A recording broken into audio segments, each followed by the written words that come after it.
Bem, as comunidades de fundo de pasto que a gente entende são aquelas comunidades que têm uma ocupação secular dos territórios. São famílias que se reproduziram nessas áreas e que tiveram um modo específico de viver ali. Como? Usando essa área de forma coletiva para criar os animais, para poder fazer o extrativismo da vegetais da caatinga, de umbu, de caruá para o artesanato. Usaram a caatinga para poder desenvolver um modo de vida que só tem aqui na nossa região. E aí essas famílias se caracterizam principalmente por ter uma relação de parentesco muito próximo, né? Ou são compadres, ou são afilhados, ou são avô, neto, tem uma relação muito forte de parentesco. E para além disso, eles também desenvolvem, mantêm uma cultura muito forte. Tradições, desde rezado, terço dos homens, São Gonçalo, são festividades que essas famílias vêm reproduzindo ao longo de gerações e que esse conjunto, né, caracteriza essas comunidades que a gente chama de modo de vida, né? É um modo de vida específico que caracteriza as comunidades tradicionais de fundo de pasto, né? E aí envolve a criação, principalmente de pequenos animais, usando a área coletiva.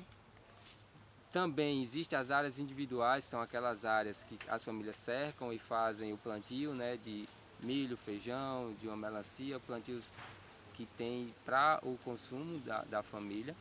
Mas o principal é essas áreas coletivas onde as famílias criam. E aí junto com isso vem essas outras características que a gente falou, da relação de parentesco, das tradições, dessa defesa desse território que eles consideram como território da comunidade. A gente vê que graças a essas comunidades a gente tem ainda uma grande área de caatinga preservada, né?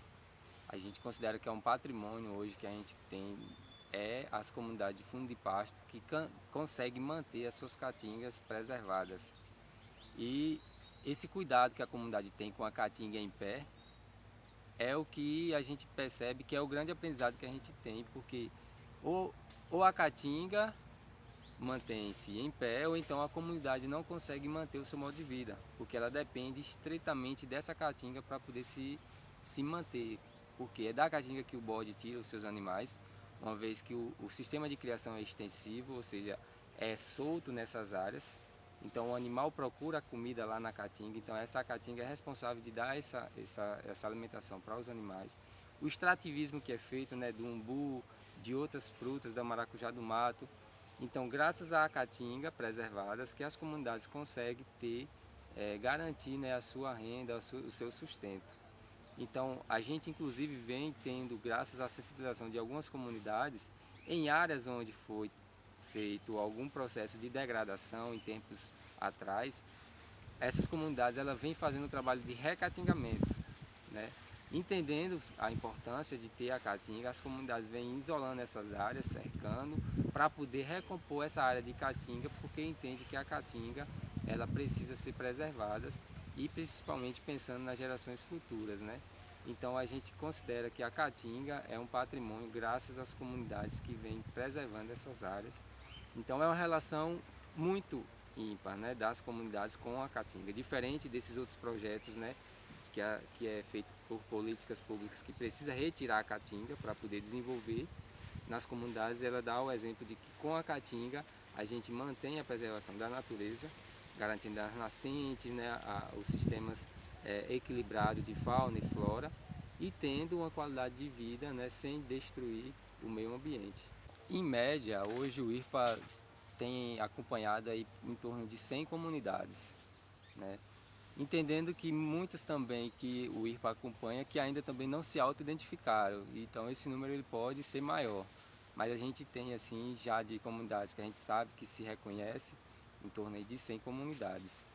Em Cachoeirinha, o IRPA já vem desenvolvendo um trabalho lá ao longo aí de uns 8 anos, né?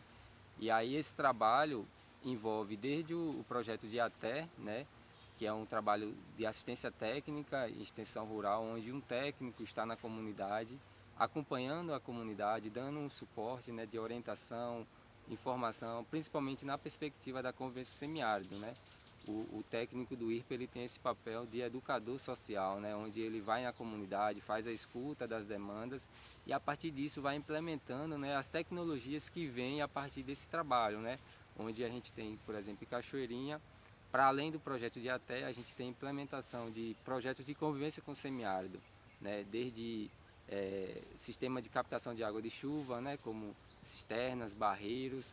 A gente também tem um apoio muito importante na comunidade para a defesa do território.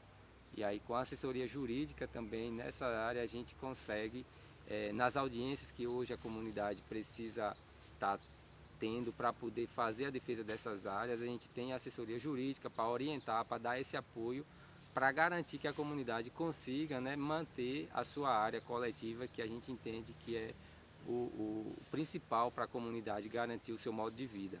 Então, de modo geral, a gente tem essas ações, né, que a gente garante, né, e tem conseguido graças à organização da comunidade, porque a gente entende que se a comunidade não está organizada, a gente também, enquanto IRPA, não consegue desenvolver esses projetos. E Cachoeirinha a gente tem como um exemplo, né, de uma comunidade que está sempre se organizando e também buscando, né, melhorias para garantir o seu modo de vida. Esse prazo que foi estabelecido em 2013, a partir da Lei 12.910, ele diz assim: as comunidades terão até 2018, 31 de dezembro de 2018, para se autorreconhecer e solicitar a CEPROM, que é a Secretaria de Promoção à Igualdade Racial, um certificado de comunidade tradicional e também entrar com requerimento na CDA solicitando a regularização dos territórios, onde as comunidades se autodemarcam. A princípio, a lei ela traz uma proposta, né, boa, que aí seria reconhecer, né, as comunidades.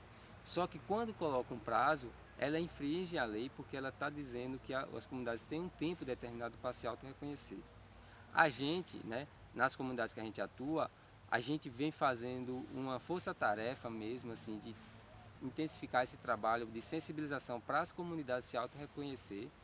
E a gente tem praticamente todas as comunidades que a gente acompanha que já encaminharam a CEPROM, né, a certificação, solicitando a certificação. Muitas já receberam, outras estão com o processo já garantido. Então o IRPA, a gente vem conseguindo, né, fazer com que as comunidades garantam esse direito. Para além disso, a gente também vem fazendo esse trabalho em outras comunidades, mesmo que a gente não tenha uma atuação direta, mas são comunidades que vão se informando e que vão procurando apoio e a gente vai também sensibilizando e orientando como que as comunidades fazem esse processo para ter esse direito reconhecido.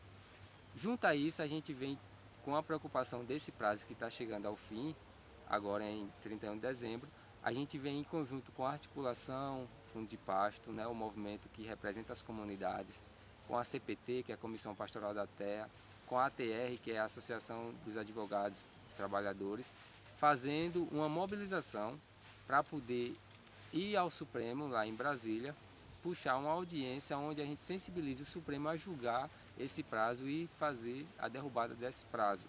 Porque só assim a gente garante que no próximo ano as comunidades que ainda não se reconheceram vão continuar tendo a oportunidade de se reconhecer. Então o nosso grande trabalho hoje é manter os técnicos, né, nessa sensibilização de reconhecer as comunidades e correr atrás de identificar e junto a isso mobilizar o Estado, mobilizar a sociedade de forma geral com respeito à derrubada desse prazo.